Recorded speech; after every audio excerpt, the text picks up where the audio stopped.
and welcome to episode number 41 of the Pitcher or the Hitter, the podcast by the M-SABR Dynasty League for the M-SABR Dynasty League.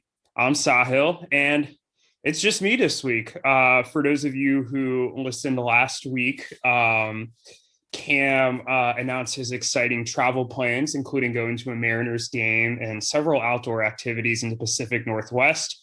So he is not with us today. Instead, we're trying something different. Instead of getting a co-host like we have in the past where Erik or Zane have filled in, I'm going to try and do a solo podcast by myself. However, you won't just be hearing my voice today. We have a special guest, Alex Fischer, graciously has agreed to come on, and he will be discussing his team and also his thoughts on tying me last week. So a very interesting week indeed in the league. We'll get to the big one a little later as I lost to Yuki. So have some crazy stats about that. But first, we have a trade, our first trade in over a month. The Will Smith agreed to trade Bobby Dalbec to Moneyball for Christian Walker. I thought that this was a particularly interesting deal. I'm admittedly not too high on Dalbec. I think that the strikeout issues are just going to be a bit too hard for him to overcome. And I think that Tristan Casas is eventually going to come up and steal that first base job from Dalbec. And maybe even in the short term, if the Cubs trade Anthony Rizzo to the Red Sox, which I know has been rumored, that would kind of be a fun fit after Rizzo was traded away in the Adrian Gonzalez deal with the Padres all those years ago. It'd be nice to see him back in Boston, or maybe not nice as an Orioles fan, but certainly a nice circle. And then on the other side, you have Christian Walker, who has had a bit of a down year, but has had some success as the first baseman for the Diamondbacks since Goldschmidt left. I remember him as a prospect in the Orioles organization, and it was always him and Mancini kind of figuring out who was going to take that first base job. Walker never really panned out for them. Would have been nice for the Orioles to maybe have gotten more for him than just the waiver claim, or than the Diamondbacks getting him off of waivers. But here we are. I think that this is a solid gamble for Yuki, kind of getting a younger option at first base when clearly Walker wasn't going to be part of his future. Walker, let's see how old he is now. I think he's probably 30, but I'll double check. He is 30.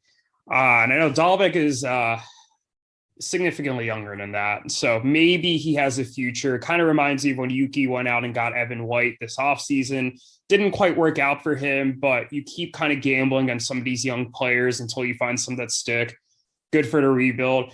I think for Andrew, it's kind of interesting because he is still kind of rebuilding, but he's also, kind of within 2 games back of a playoff spot. So I think that this was not, the worst move assuming, which I think he has, identified that Dalbec is not going to be part of his future and he didn't really like him. Christian Walker is having a bit of a better year, even with the down year. And I think perhaps he sees him as, maybe someone who could bounce back a bit in the second half. So, I like this deal for both sides. I don't, necessarily think one side comes out really robbing the other, that it's going to be a big win, or that we're even really going to remember this deal, in a week or two with all the deals I expect to go down. But nice to see the trade market active again after a month of no trades. And I'm sure that with the trade deadline less than a month away now, it's August 20th, I'm sure we're going to see some more fun moves like that. But yeah, let's move on here to last week's matchups. I kind of mentioned the first one I want to talk about earlier, and that was my matchup with Yuki. Um, After tying to Alex last week to break the winning streak, I finally have my first loss of the season. I lost 5-6-1. Um, I hit 21 homers, but only had 44 ribbies. With that, would have liked to have seen a higher number there. The 329 OBP is not going to cut it on my end. Neither will a 440 ERA. On the flip side, Yuki's home run and RBI numbers weren't that solid, but he almost he came one double short of tying the league record in doubles. He had 26, a solid 350 OBP, and his pitching was fantastic. A 271 ERA, 114 whip, and he just outplayed me. It was a close matchup, very tough loss. Tough to see my streak. And so I was looking through the schedules of the past couple of years just to kind of figure out when was the last time I lost a regular season matchup.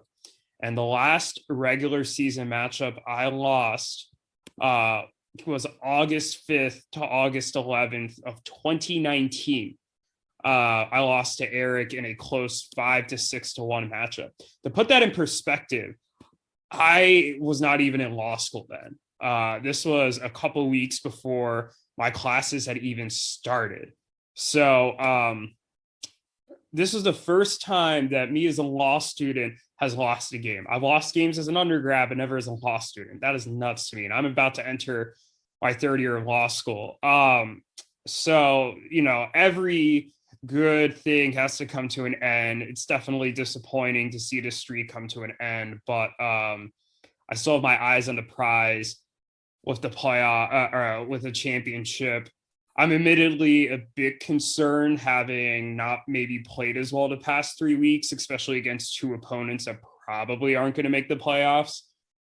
And one of whom I dubbed as the worst team. And I said in the chat, the best team lost to the worst team. This is why we played the matchups. But I think this might force me to make a trade or two, whereas previously maybe I was a bit more content to kind of just run out the same team. So I think it'll be interesting to see how this affects my aggressiveness on the trade market, and maybe there's some pieces that I was willing to kind of accept that they were not going to do as hot in 2021 with an eye on 2022, that I'm now, maybe looking to trade for a piece that can contribute a bit more now, even if their upside beyond this year is not as high. With respect to Yuki's team, I don't think this really changes much for his outlook. Great for him to pick up a win. This does move him out of last place overall. Daniel and Alex and Greg have now overtaken that spot. Yuki is a half game above them.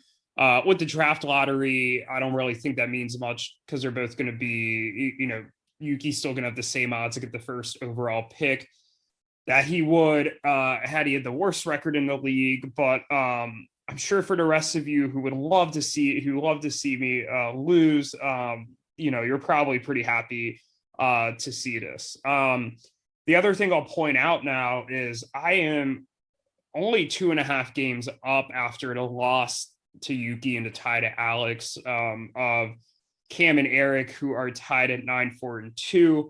I don't necessarily think that they're going to overtake me in the standings, especially with 6 games left in the season. But I do have to play both of them once, so they could potentially gain some ground there. So while I think I'm still pretty close to a lock to get the 1 seed, it's definitely a lot closer than it was 2 weeks ago. So definitely frustrating on my part to lose. Good for Yuki, but I don't think this is going to really change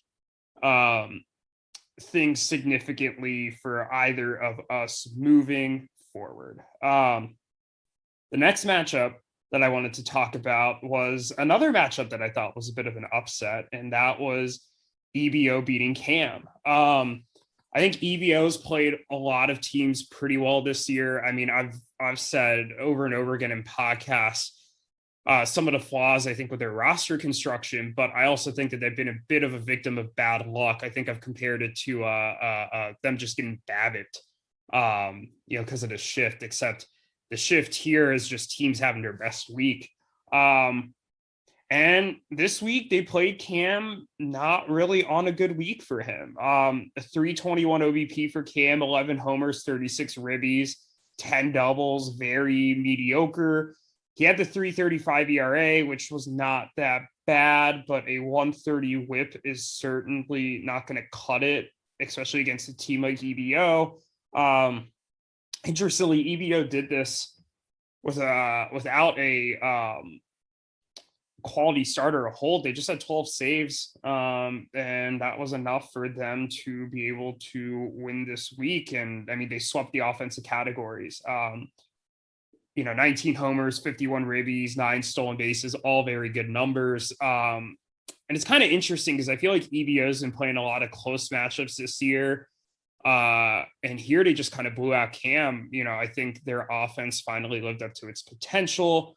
I don't know if this is going to be an every week occurrence for them, but if we're looking at the playoff picture as a whole now, they are not that far back. They are only a half game back of a playoff spot of the 6th seed, which is currently occupied by Clayton and Jake. They are 4, 5, and 6, which, if you're going to convert the ties and the wins and losses, that puts them at 7 and 8. So maybe there's a chance they're going to make a comeback here. I'm not really sure what's going to happen. I think, as I've mentioned in the chat, there are 10 teams within 2 games of a playoff spot. So it's going to be really interesting. But they're right in the thick of things. So it'll be interesting to see how this plays out over the next couple of weeks, especially if their offense kind of wakes up from this season-long slumber and their relievers continue to pitch well. As for Cam, I'm not particularly worried. This feels like an aberration, but this definitely has to be a bit disappointing, coming off of, such a huge win over Erik that gave him a 1-game advantage over him. I'm going to read what Cam texted me to say about his team. He said he's definitely frustrated that he wasn't able to keep up the momentum from last week. His hitting was garbage this week. It's going to hurt immediately to lose the lead that he got last week, which I agree. And he said it's still the toughest part of his season, and he's happy to have won one of the past 2 weeks. I tend to agree with that. If we're looking at the implications of this now, Cam and Erik are both tied at 9-4-2 with 6 weeks remaining. They both still have a matchup against me. The one interesting thing is, if they do finish with the same record, the second tiebreaker, assuming it follows what basketball and hockey does, is head-to-head records within your own division. And I probably should have calculated this before we recorded, or before I recorded. No Cam this week, but a quick calculation has Erik at 5 wins, 2 losses, and 2 ties within the division so far, with 1 more game to go against the division. And Cam has 5, 2-2, with 1 more game to go up against the division. Cam's playing Ruthvik this week. Erik's playing Conor. I don't know what the tiebreaker would be after that, admittedly. I think ESPN, if I remember correctly, might just kind of pick it randomly, although I'm sure we could probably come up with a better second tiebreaker than that. Perhaps like a roto standings, which is what I propose that we do in basketball if it reached a second tiebreaker.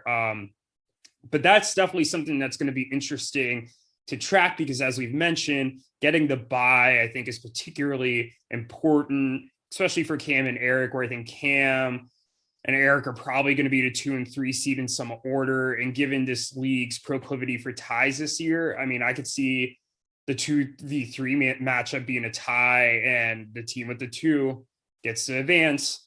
And I also don't think whoever's going to finish at 5 or finish as a 6 seed hypothetically is going to be a pushover. So, anything that the 3rd seed could do to avoid or anything that one of Cam or Erik could do to avoid having to play in the first round, I think would be beneficial for them. So overall, I think an off week for Cam, but he's going to rebound. Good for EBO, really cementing themselves in the playoff hunt. And it's going to be really interesting to see the implications that this matchup has on the playoffs moving forward. Let's move on to our next matchup here. Let's talk about Clayton and Jake beating Anthony. I believe we identified this as our matchup to watch last week. And, we talked about Anthony needing a bit of momentum and Clayton and Jake kind of playing really strong right now. And Cam and I both picked Clayton and Jake to win. And sure enough, they were able to pull it off. They just dominated Anthony offensively, handedly beating him in every offensive category. Anthony was able to take 4 of the pitching categories: quality starts, holds, ERA, and whip, but they weren't able to take over in strikeouts or in saves, where Clayton and Jake both put up a really high number this week, 95 strikeouts and 8 saves. So they were able to get the win.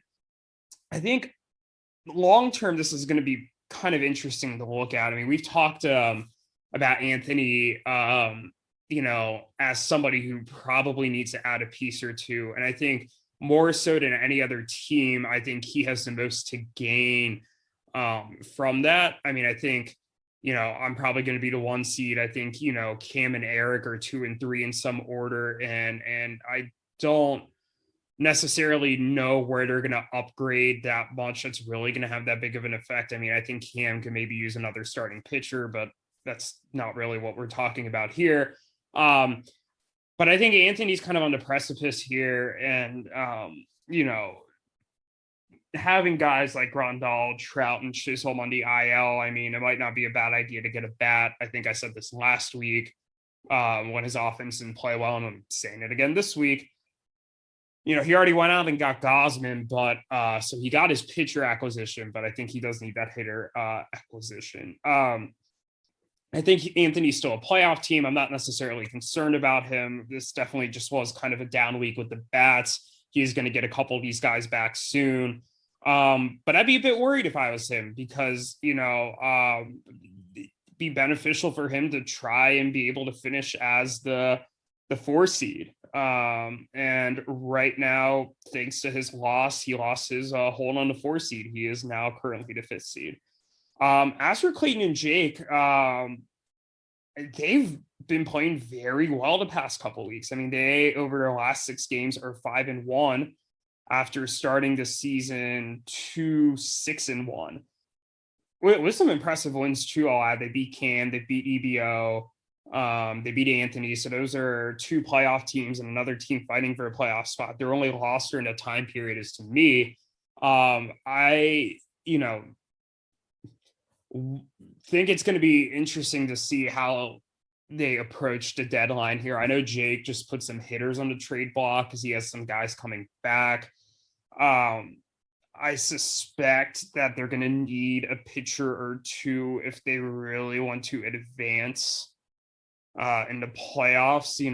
They traded away Lance Lynn earlier in the year. I mean, he has been an ace. I mean, they're still rostering Dylan Bundy. He has not been playing well at all. I mean, Andrew Heaney has not been great. I'm not one to rely on Steven Matz or the health of Alex Wood or Joe Ross, even though Joe Ross has been playing surprisingly well lately. So I think they need to add a pitcher or 2 if they're really going to compete. But I think the offense is pretty solid. They're ascending. I would not want to be the team that has to play them right now. They are just on a roll. I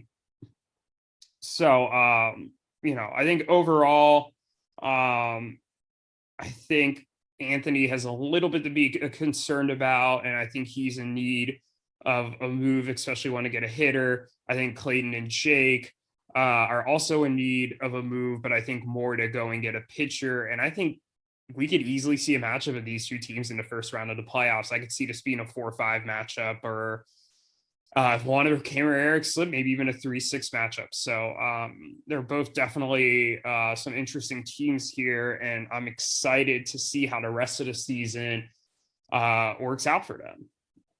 With that, let's jump to our next matchup here. Let's talk about Conor beating Ruthvik and Nick. So for speaking about teams that are really kind of don't have the momentum going for them, I mean, Ruthvik and Nick are the definition of that. I mean, they lost 4-6-2 to Conor. I know Ruthvik wasn't able to check as much at the beginning of the week because he's been on vacation, although I don't know if that really would have made much of a difference. I mean, their problem is just injuries. I mean, 9 pitchers, I think Ruthvik says he has in the IL like right now.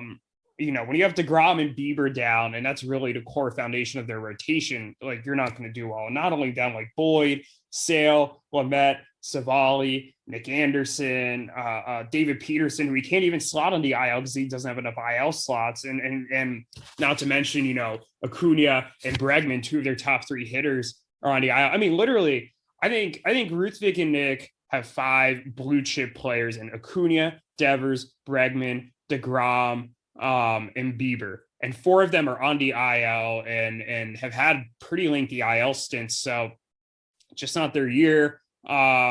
They're kind of hanging around on the periphery of the playoff hunt right now. They're 2 games back. I thought for sure they'd be a playoff team like a month ago. I thought they were going to break out of this. I don't see it anymore. They're just not hitting that well. I mean, they had a 297 OBP this week. That's not going to get it done.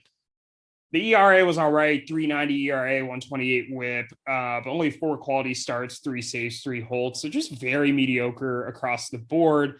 This just might not be their year. And I feel like you have one of these teams each year where they come in with really high expectations and then shit just hits the fan, and unfortunately they just got really hit by the injury bug. And I think we all kind of thought that maybe they overperformed a little bit last year. I mean, they just kind of hit on everyone. Like Lamet stayed healthy, and Savali broke out, and Bieber was a Cy Young candidate, and DeGrom, same deal. And they had a couple hitters come up do really good, like Dylan Carlson, and they streamed Kevin Pillar, stuff like that.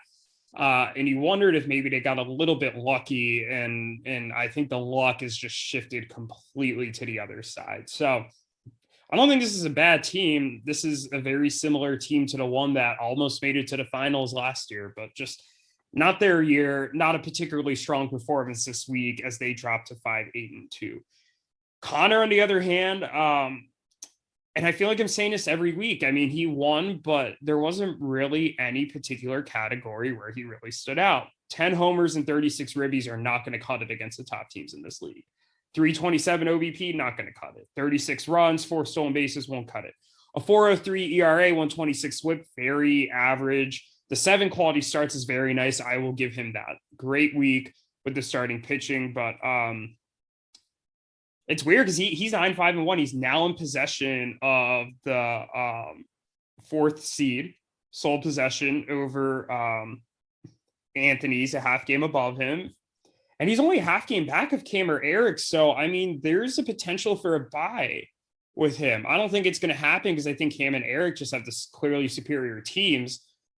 But it could happen. And it's funny because who would have thought this when we on draft day drafted Conor's team? And oh boy, let's take a trip down memory lane here. And for those of you who weren't in the league at the time, Conor cannot show up to the draft, so we auto-drafted for him. And after the first few rounds, when we were nice, gave him Trey Turner, Cody Bellinger, Yohan Moncada, Bumgarner, Darvish. I mean, it got worse. I mean, Chris Davis was a 21st round pick for him in the same round that Matt Chapman, Charlie Morton, Josh Hader, Kenta Maeda, Mark Melanson went. Brian McCann, kind of at the end of his career, somehow 23rd round pick for him. Matt Harvey, 26th round pick. I might be a little salty as an Oriole fan watching Matt Harvey right now, although he's been surprisingly good in July. We gave him Jeff Hoffman, or Hoff Jeffman, as I like to call him. Gave him Mark Appel in the 40th round. I don't even think he was still playing at that point. Like, it's just poor Conor, but like, who would have thought he'd be where he is right now? Like, good for him. I do like that he's been aggressive with his moves. And I mean, I'm waiting for him to just play a little bit better and a little more consistent. And I think that once that comes, and I think it could come as soon as next year, like he's going to be really good, but I still think he's a step behind this year. And I think when you're looking at the numbers in a matchup this week, I think it's really proving it. The one thing I will say about Conor's team, though, and why I do think he will be interesting down the stretch, is that he did just get 2 big bats back. Eloy Jimenez came off the IL, I want to say at the end of last week, and Luis Robert just came off the IL as well. I mean, those are both, when healthy, I mean, they're projected in redraft leagues to be like top 50 picks. So, I mean, imagine trading for 2 top 50, top 100-ish players, without having to give anything up and just popping him on his roster in the middle of the season. That's huge. And I mean, all of a sudden, if you're looking at his roster, the guys he's replaced are like Leury Garcia was starting for him. Like, Adam Engel was starting for him. Like, you're taking those guys out of the lineup and putting them in. That is a substantial upgrade. And, Buxton should be back soon. Darno's on a rehab assignment.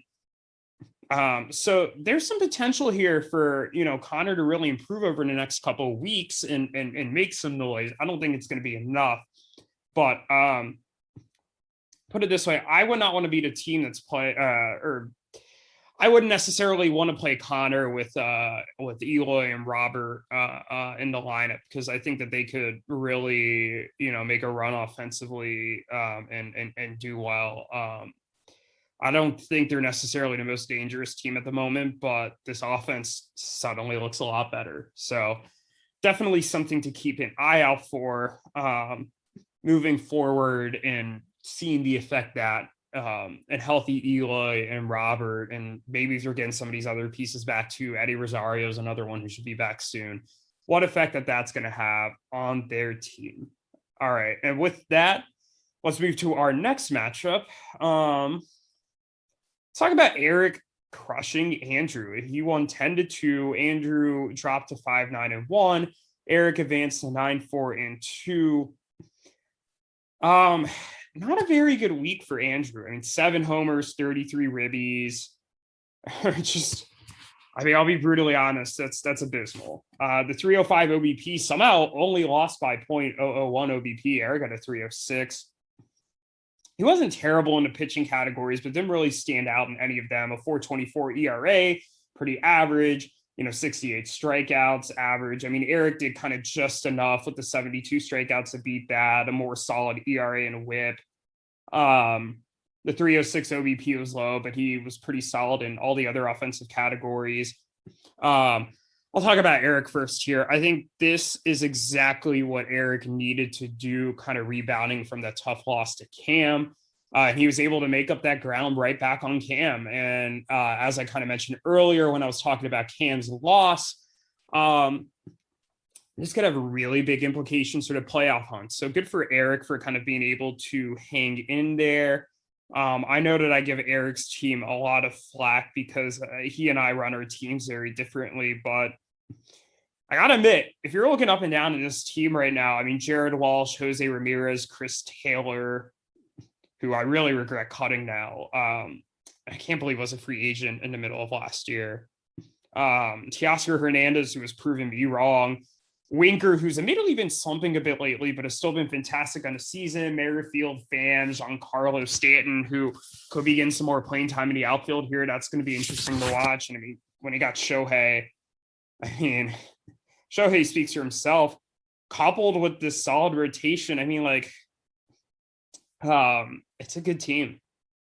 So, I mean, I didn't expect anything less from him. I knew he was going to bounce back. I expect him to play very well over the next few weeks. It's going to be really interesting to see, if he's going to get the bye or if he's not going to get the bye over Cam. With respect to Andrew, I mean, I think he's had the same problem all year now that I think has been plaguing him, and it's the low OBP. And I think a low OBP really correlates with how you're going to do in the rest of the offensive categories.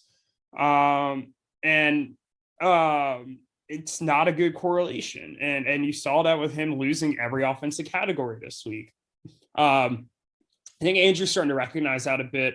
I mean, he's been pretty aggressively shopping Adam Duvall, and I think to everyone's credit in the league, I think they're recognizing his deficiencies in OBP and not making a huge rush to go get him. I suspect Adam Duvall might have some value to someone. I mean, after all, he fetched a second round pick in the offseason somehow a week after I picked him up. So I'm sure somebody might want to trade for him. But I mean, with elite run production, but I mean, the OBP is just going to hold him back. And also, because I can't go a week without mentioning Nomar Mazara. I don't know why he's still rostering Nomar Mazara. I think there are clearly better options in free agency who are actually playing. I don't think anybody's going to pick up Nomar Mazara if he's cutting him. And if he's really concerned that, like, oh my God, I'm going to lose out on Nomar Mazara. He's not. What is there even to debate here? He is, I mean, let's look at free agency here. Like Erik Haas was on free agency. I just picked him up like this week. Erik Haas is a more worth rostering than Nomar Mazara. Erik Haas is at least on a roster and producing for the Tigers. Nomar Mazara was DFA'd by the Tigers. Nomar Mazara might have more long-term value than Erik Haas, and it still says something that the Tigers were willing to get rid of him. So just like, what are you? Reconsider that choice, Andrew. That would be my plea of the week for you. I don't know what else to say.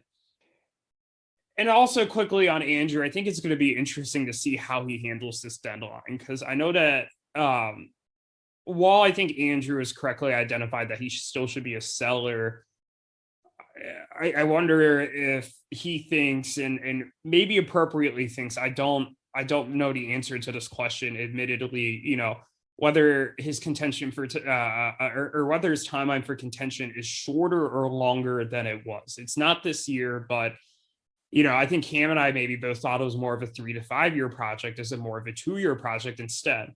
And if that's the case, that might affect his strategy at the trade deadline, where maybe there are a couple guys who, you know, if you think they're 28, 29, you know, that you would originally think, oh, we should probably trade like a Shamanaya, you know, like trying to find a good example here. Maybe even a Herman Marquez, although I didn't really see him trading him in the first place. A Ryan Yarborough, where now maybe he should just keep him and see, you know, can I compete in the next, you know, 2 years? And if I don't, these guys might be 30, 31, and I could still get a decent haul for them. But, you know, maybe it's worth trying now. I think Andrew could be a bit more selective at the trade deadline than he would have otherwise been. I don't think he has to rush just to dump Minaya or Yarborough with the first offer that he gets. But at the same time, you know, recognizing that if he can get some solid pieces for the future, you know, maybe he should do that. So that's definitely something that I think is going to be interesting to watch out for. And the last matchup that needs to be discussed here is Alex and Zach beat Daniel, Alex, and Greg 7-4-1 in what I have dubbed the Alex Bowl. Alex and Zach go to 4-8-3. Daniel, Alex, and Greg go to 2-11-2. They now have the worst record in the league. I mean, I don't have much more to say on Daniel and Alex other than I think Greg is got to be a good addition, at least for setting lineups and maybe checking this team a bit more. You know, I think Daniel and Alex, you know, have all the talent.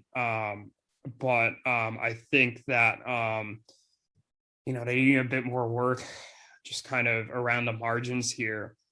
And a little more attention to the team, I think, could really help kind of iron out some of those things on the edge that could help put them in a playoff hunt. I don't know if they're a playoff team, even with maybe more consistent management, but I think putting them in a playoff hunt would be really big. I think the other thing for them too, and I did not realize just how bad of a season Cody Bellinger was having.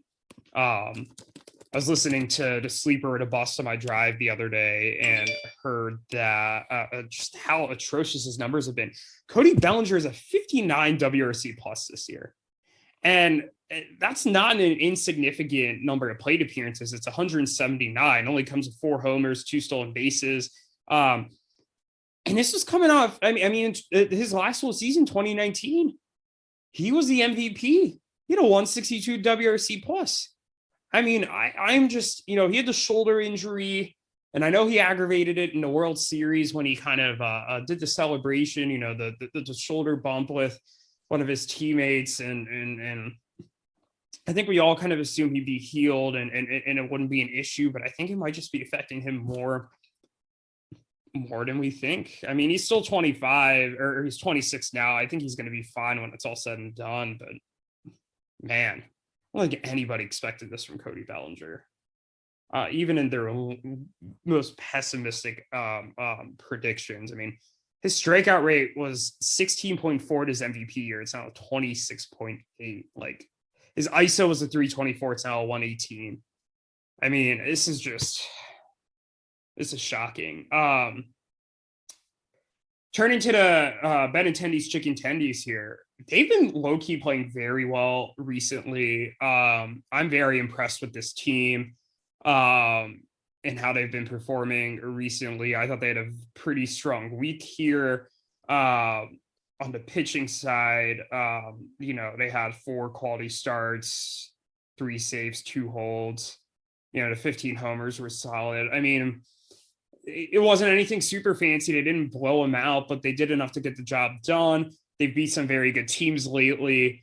Alex is going to be on the podcast here on the second part of the episode, so I'm not going to give away all of the talking points here. We go quite a bit into his team later, so I won't really spoil any of it now, but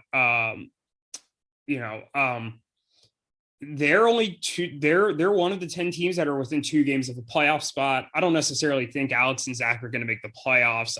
Because I think they have correctly identified that there's still a couple pieces that they can sell, and we're going to hear a bit more later about this. I think they have a pretty bright future ahead of them. I rank them 9th in the power rankings, and I buy that ranking. I think they're probably playing better than a 9th place ranking, but there are 8 teams that are just objectively better than them, in my opinion. So I'm not ranking them low because I think that they're a bad team. It's just the nature of how good some of these teams are in the league now. And I think you see it with 10 teams, kind of bunch up within 2 games of the playoffs. And I think that's going to make for a really interesting trade market. I think, as we mentioned, Yuki is one of the few obvious sellers. And I think he really has an opportunity to take advantage of this. I think you're going to see some of these teams on the margin, the Alex and Zachs of the world, the Ruthvik and Nicks of the world, who are going to cautiously sell. And I think they might more sell some of these longer term assets, sell some of the shorter term assets to acquire some longer term assets, but longer term assets that are closer to the majors and are already in the majors and can really help contribute for them now. But at the same time, if they do have an opportunity to buy a piece, that might be a little more win now, I don't think they're going to shy away from that, because I think that their windows are just starting to open. So they're going to be in a fun position. I think you do have 5 very clear buyers. I think that's going to be me, Erik, Cam, Conor, and Anthony. And then I think that Jake and Clayton are going to be right. I think they're going to be more buyer than seller, but still a bit more towards an eye for the future.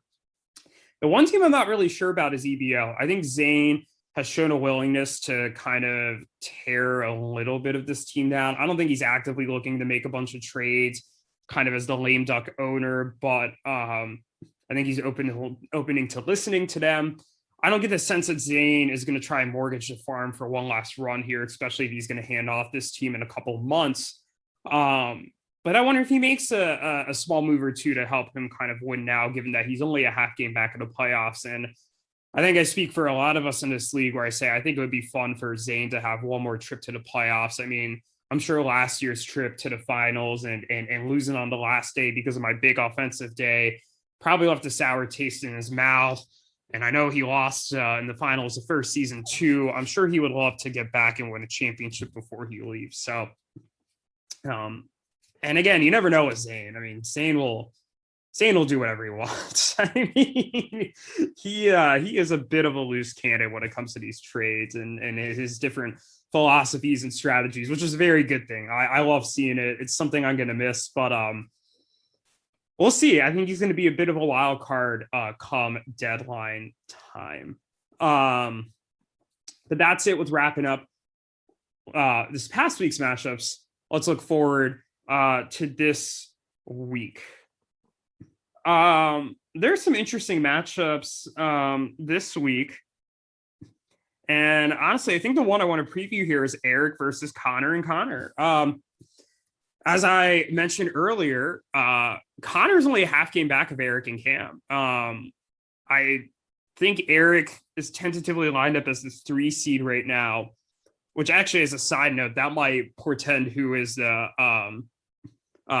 who would win the tiebreaker between Erik and Cam, because they both have the same record. If they record within the division, if they finish with the same record after this week's matchups in the division, I mean, it's going to be the exact same. So maybe that means Cam has the advantage, but I'm not 100% sure. But regardless, Conor's still very much in the race to take over for the 3 seed or even a 2 seed. And Erik really needs to keep this momentum going after last week and wanting to be able to keep up with Cam for the 2 seed. So whoever loses this, I mean, there are huge playoff implications, obviously, because whoever loses this matchup is going to be really digging themselves in a hole for the chance to get a bye, and also put themselves at a detriment, albeit a slighter one, to get the 3 seed. And the winner could really get a leg up. And if Conor wins and Cam loses to Ruthvik, all of a sudden Conor has a 2 seed, and Cam and Erik are both on the outside of the buys looking in. So there could be a lot of movement in kind of the 2 to 4 range this week. A Conor loss and an Anthony win over me could also put Anthony back up to the 4 seed. So really in that 2 to 5 range, there could be a lot of movement this week. Erik and Conor are right at the center of it. I also think this would be big for Conor to really establish himself against one of the better teams.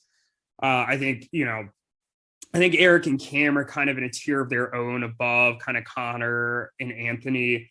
And even though they have very similar records, and if Conor can really put together a strong showing this week and prove that he, can play with the big boys, play with Cam, play with Erik, even play with me, I think that's going to go, that could give him some favorable seeding, which can make it easier for him in the playoffs, but it'll show that he's not going to be a pushover come playoff time, regardless of what seed he gets. So I'm really interested to see how this plays out for them. And you'll hear what my predictions are on that here in a second. But before we give our predictions, let's look at how we stacked up last week. I picked myself to win, which did not work, which I don't think anybody saw coming. Cam certainly didn't see it coming. The worst team in the league beat the best team in the league. This is why we played in matchups. I'm still in shock, but I lost. I picked Alex and Zach to win. They won. I picked Conor to win. He won. I picked Erik to win. He won. I picked Cam to win. And he did not win. And I picked Clayton and Jake to win, and they did win. So that puts me on the week at 4-2. And if we look at Cam picked me to win, which was wrong. He picked Alex and Zach to win correctly. He picked Conor and Ruthvik and Nick to tie. Conor won, so that counts as a tie in the standings for Cam. He picked Erik and Clayton and Jake to win. He's correct about both, and he picked himself to win, which he did not. So he finishes 3-2-1 on the week. That means that I am 56 22 and 12. Cam is 47, 22 and 21. Math is hard. 47, 22, and 21. So Cam and I now have the same number of losses, but I have 9 more wins than he does, and he has 9 more ties than I do. So that puts me 4.5 games above him. In the Roto standings, he lost a half a game this week. Without further ado, here are our picks for next week. I'm picking myself to beat Anthony. I think I will rebound. I think Anthony's going to go on a losing streak. I think that Clayton and Jake will beat Alex and Zach. I know Alex and Zach are playing very well, but I think Clayton and Jake are playing just that much better. I think that Yuki will beat Daniel, Alex, and Greg and improve on his surprising winning streak. I think Erik will beat Conor and Conor. I think that Cam will beat Ruthvik. I don't know if that's going to be particularly close. And I will pick EVO to beat Andrew. As for Cam, and I don't think this has ever happened before, but Cam has the exact same picks as me. He's picking me. He's picking Clayton and Jake. He's picking Yuki. He's picking Erik. He's picking himself. And he is picking EVO. So there you go. There's not going to be any gaining or losing in the standings for either of us this week because we have the exact same picks. I think this is a pretty straightforward set of games to pick, and evidently Cam thinks so too. Interestingly, I think this is the first time in a while Cam has not picked the tie. So we shall see how that works. That's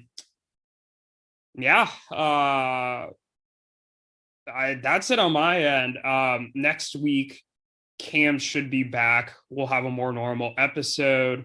I hope that you all enjoyed this solo recording. I certainly had a lot of fun with it. I listened to a couple of the Sleeper or the Bust episodes on Fangraphs, one of my favorite fantasy baseball podcasts, to kind of see how they did the solo episodes.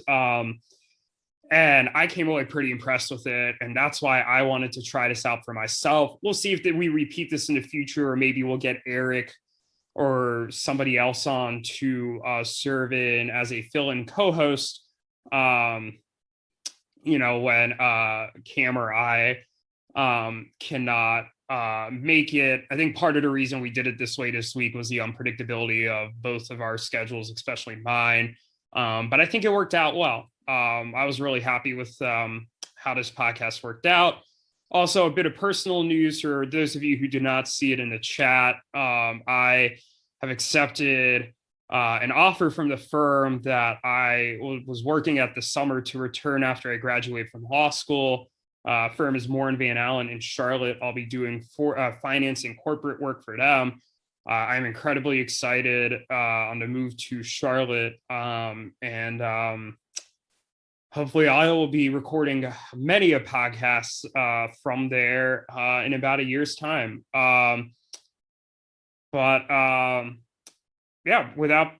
We'll take a quick break here. When we come back from the break, I'll be joined by Alex, and we will discuss his team.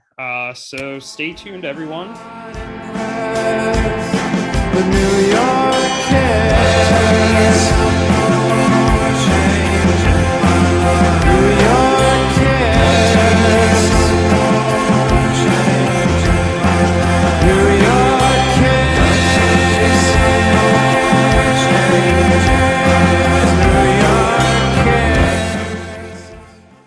All right, welcome back, everyone. I am now joined here by Alex Fischer, co-owner of Ben and Tendy's Chicken Tendies. How are you doing today, Alex?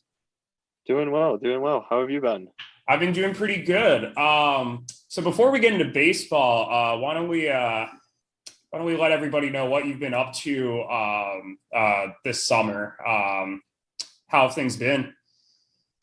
It's been good, man. It's been good. Just got back from a weekend trip where some friends and I went to this area of Ohio called Hocking Hills, and it was really nice. It was really nice. We did a lot of hiking, did did some running, as well as we we went to a lot of fried chicken places. There was this place called Roosters, and it was really good. And have you ever been to Raising Cane's? I have not, no. Oh, okay, okay. It's a really good fried chicken place as well. They have this really good sauce, and yeah, just ate, went on some hiking, and yeah, it was just overall really really good time. That's awesome. Glad to hear that. Always nice to kind of be in the outdoors and not just cooped up. And also always nice to eat some fried chicken. I definitely ate quite a bit of chicken this summer in Charlotte at various places, and it was definitely always fun to eat some greasy food every now and then. But glad to hear that. And so you're moving to New York in a couple of weeks, is that correct? Yep. So it's August 7th or August 8th. That's awesome. Yeah, definitely glad to hear that you have this new job and that you're moving to New York, and sounds like it's going to be a great opportunity for you. So I think I speak for everyone in the league when we say we're very excited for you. Oh, thanks, man. Yeah, no, of course. Well, let's dive a bit into the baseball here. So I know you listened to our podcast last week where Cam and I had quite a bit to say about your team. I know in particular, I was talking a bit about your pitching staff and how much I like that. So I'm just curious, how do you and Zach think this team has developed, over the past year? I know you've made quite a few trades and a few solid kind of ad drops. Austin Gomber kind of sticks out to me as one of those big ones. What do you think of your team so far over these first 15 weeks now? Yeah, we're really happy with how our starting pitching prospects have been doing, especially Max Meyer, and who else has been performing very well. And like you said, Austin Gomber, like he's just been a really good pickup for us. And I think I was listening to one of the podcasts that the Athletic puts out with Nando Delvino. Oh, what's it called? Under the Radar. Under the Radar. Great podcast. And yeah, it's really good, really good. Like one of the guys said that the importance of the waiver wire, and like previously I wasn't doing that as much, but listening to that advice, I mean getting Adolis Garcia, he's been struggling as of late, but I don't know. I mean he still has the power and he still has potential. Going back to Gomber, he's been very very well performing pitcher, even given pitching in Colorado. So you really gotta like, and it sounding like he's turning more into a ground ball pitcher or producing more ground ball outs, which is a really good sign, given pitching in Colorado. So hopefully he continues this, and he also was part of the Arenado deal too. He was. Mm-hmm. Yeah, I mean, I gotta agree with you. Like, the waiver wire is so important. I know I've been doing that a lot this year with relievers, but I mean, like, I'm just looking up and down your team here. Like, Tyler Naquin was a free agent pickup at the beginning of the year. He's 55 ribbies already. He's been doing really well.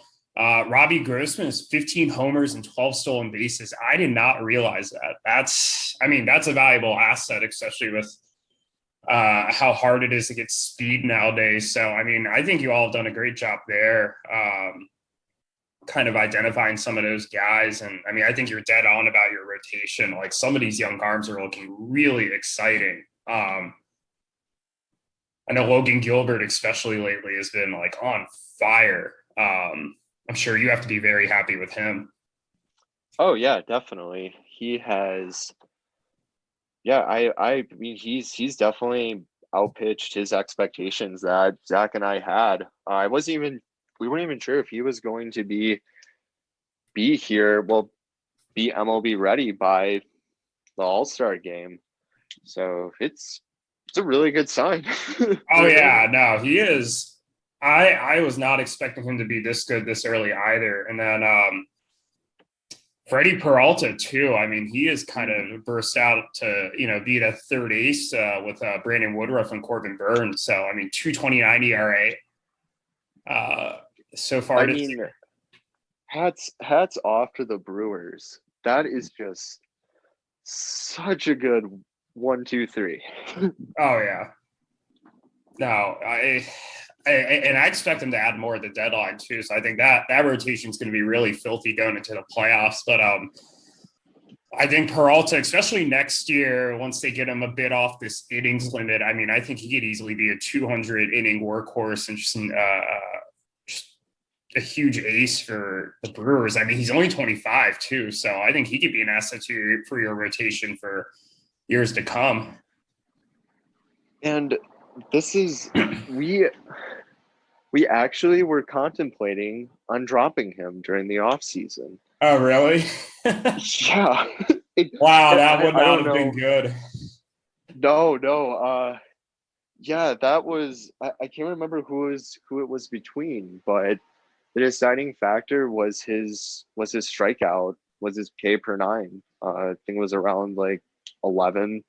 So, I mean, I haven't looked too much at his stats this year, but I mean, do you know if he's like walking less batters? Oh, let's pull this up because I have not looked at his Fangraphs page in a while. I just know he's been Because having a good season, but that I could have swore that was an issue he had, and that's something that Robbie Ray has struggled with as well. But now he's walking less people. it's funny because Peralta is actually walking 4 batters per nine, which is roughly in line with his Oh, career averages, and actually a bit higher than last year. But he's striking out batters at an elite rate, like 12.35. He admittedly does have a bit of a low BABIP, 176, but even with that, he has a 3.19 FIP. So, like, even if he had a 3.19 ERA, I'm sure he'd be incredibly happy with him. mhm. And, I think that, there's only room for him to grow here. With this being his first year, like, really fully into rotation. Um, the other thing I'll add is he has a very low home run rate. So it's a 0.88 home run per nine. So even though he is walking guys, I mean, it's not really coming back to bite him via the long ball, giving up like 2-run, 3-run home runs. So I don't see anything in his profile that really gives me reason to kind of worry about him other than it'd be nice if his walk rate was a bit lower. But I mean, I think you have a bona fide ace on your hands there. Yeah, hopefully he continues this, and just the whole Brewers team. Like it'll be really cool to see those three pitchers on that team throughout the playoffs. Oh yeah, they'll definitely make a nice 1, 2, 3 punch, and I mean everybody knows. I think the huge way you win in the playoffs is through elite pitching, and having a elite top three. And I'm sure it'll trade for at least one more. Will really serve them well. I pulled up Peralta's Statcast page, and I mean it is all like red. So I think this is a pretty good side for him and for you. But so one other thing I wanted to ask you too was you broke my winning streak last week. We tied. Had it been a 7-day matchup, I would have gotten a narrow 7-5 win over you, but you took advantage of kind of the last 3 days of the matchup to really separate yourself, and you ended up pulling out kind of the tie against me. how did it feel to break my 13 game winning streak and handed me my first non-win since 2019? It felt pretty good. Well, you bring up the point about the 7-5. It was a really good win. And I mean tie. Yeah. And it's very interesting because we keep talking about the starting pitching, but what really helped us out there was the offense. And I think Zach and I's strategy kind of has changed, or an approach of, if we can win by offense, maybe we should try to get some more offensive pieces instead of trying to get more like young starting pitching, which is what we've been trying to do in the past. So yeah, it was a fun matchup. I mean, it was it was very anxious and nail biting at the end there. I mean, it literally came to a last at bat from who was it again? Matt Chapman. Had he come up again and hit a double, I would have beat you. But he unfortunately never got the chance to come up. He was on deck when the game ended. Oh man. Yeah. Yeah, that'll happen. You'll make like didn't you start him and you started him instead of Eugenio Suarez?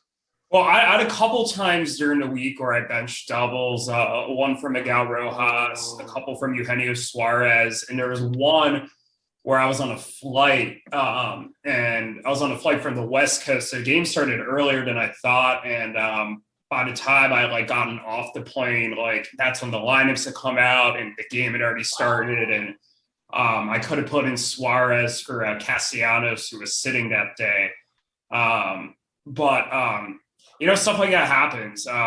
It's just, who knows? Maybe OBP would have been closer, and having sat him that day, he went 1 for 5 that day, would have made the difference. So, stuff like this happens. I mentioned in last week's podcast, it was, really just tough to see it. But I mean, your team deserved the tie the way it played. I mean, like you said, your offense played very well.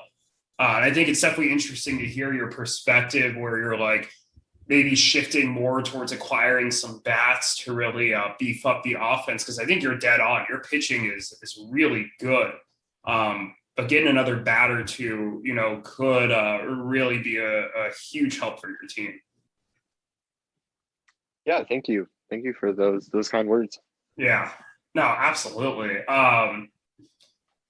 So I guess then you kind of previewed this a bit, but I'll set the stage here. So you started out 0-5. You're now 3-3 over your last 9 games, and it looks like you're going to make it a win here today. So you're going to be 4-3. The team is definitely improving, but you're still not quite in the playoff hunt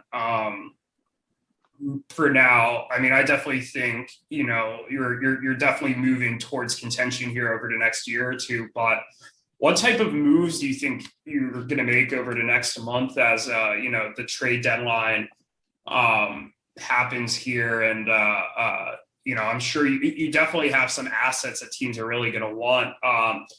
Is there a specific type of player you're targeting? Are there specific players that you're looking to move? What are your thoughts about the trade deadline here? Yeah, I would say we're at the point of selling more starting pitchers. So Robbie Ray is available, as well as we're willing to listen to offers for Logan Gilbert too. And to be honest, if anyone wants to inquire about a young starting pitcher, we're willing to listen to that. And what we're looking for in return, we really want to get just another a good hitting prospect, or a young first base, third baseman. Honestly, any young good positional player.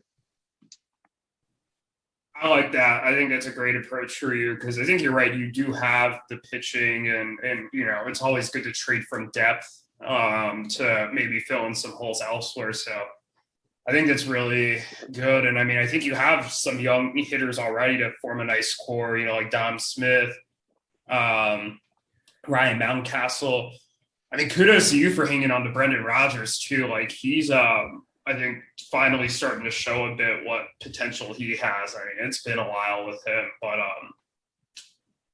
I think you're right. I think you definitely are going to have some chance to acquire some young hitters at this deadline. And I know that every team is looking for pitching. So I think you should be able to get a nice return. Hopefully. Yeah, no. No, I'm sure. Yeah, I mean Robbie Ray, that was he's really turned it around too. He's come out of nowhere. I was looking this up the other day, and this cracks me up because his walk rate. Do you want to guess what his walk rate was last year? I just pulled it up on Fangraphs. I looked it up recently. Yeah. It was, I think it's like around 5. Last year was a 7.84. Wow. And this year it's at a 2.24. 2.2. I mean, yeah, that's a pretty significant decrease.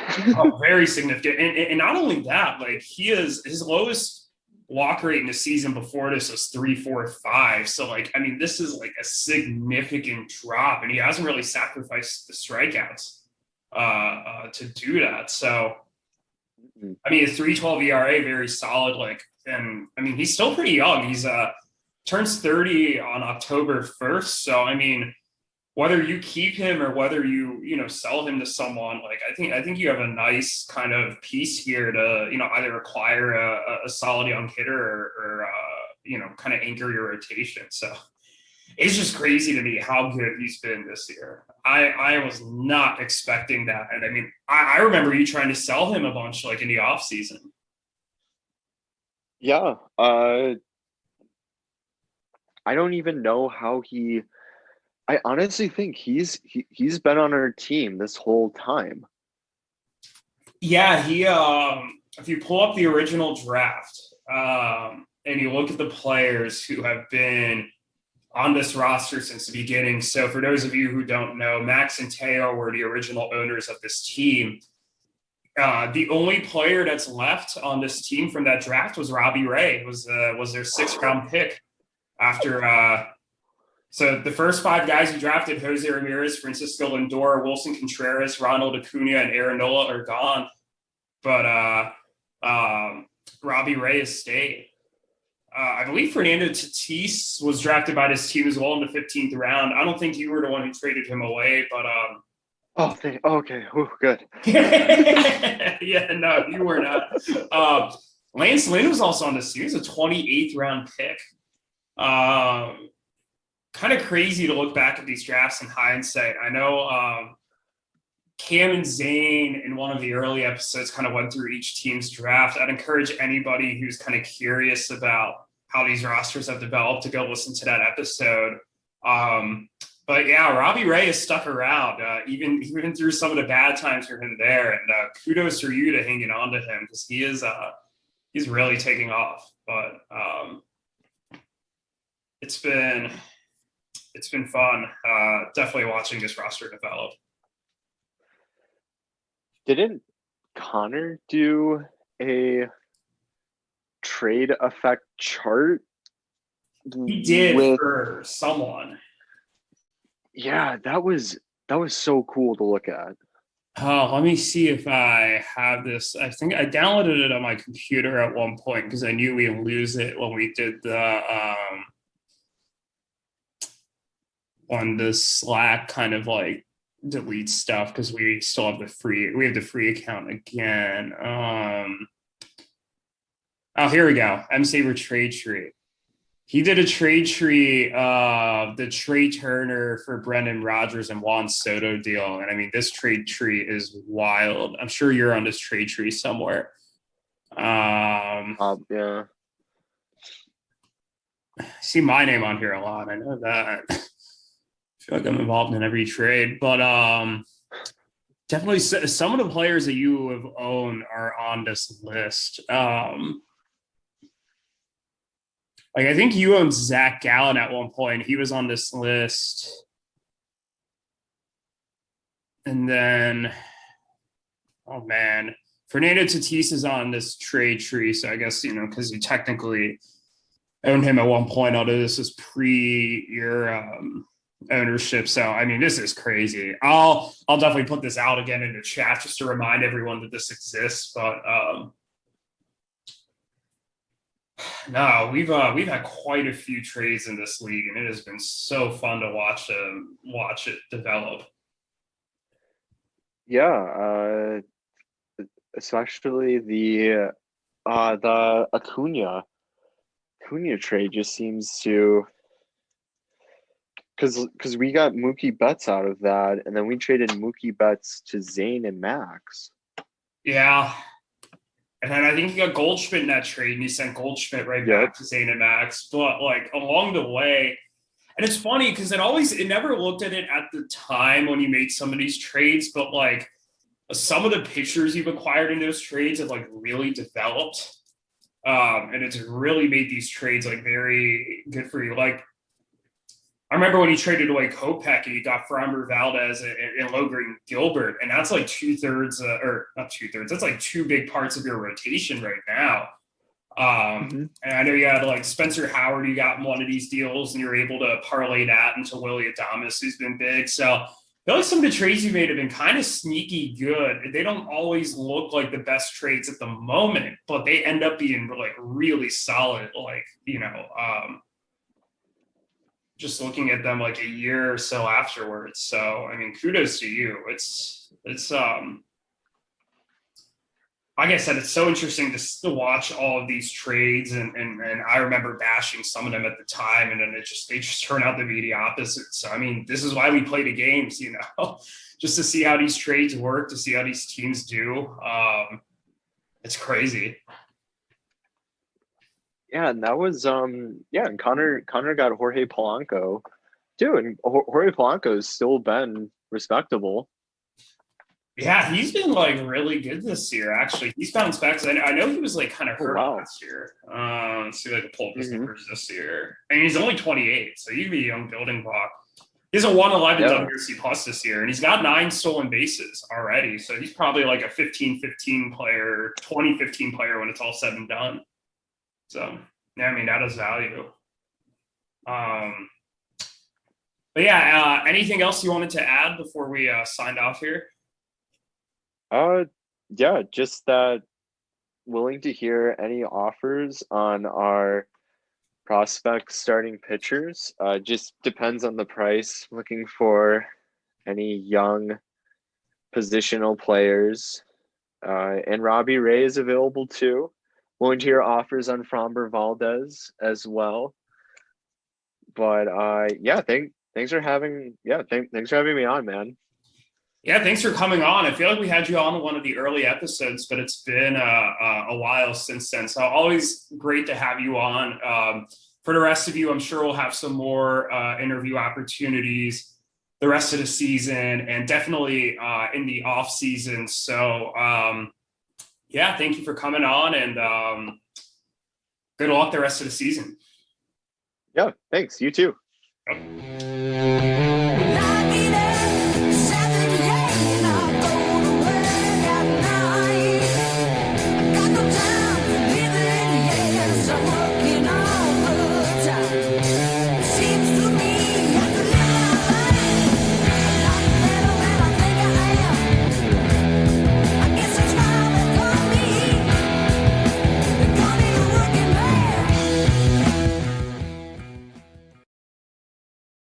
The podcast, 40 M-SABR Dynasty. Sorry, Cam, I messed it up.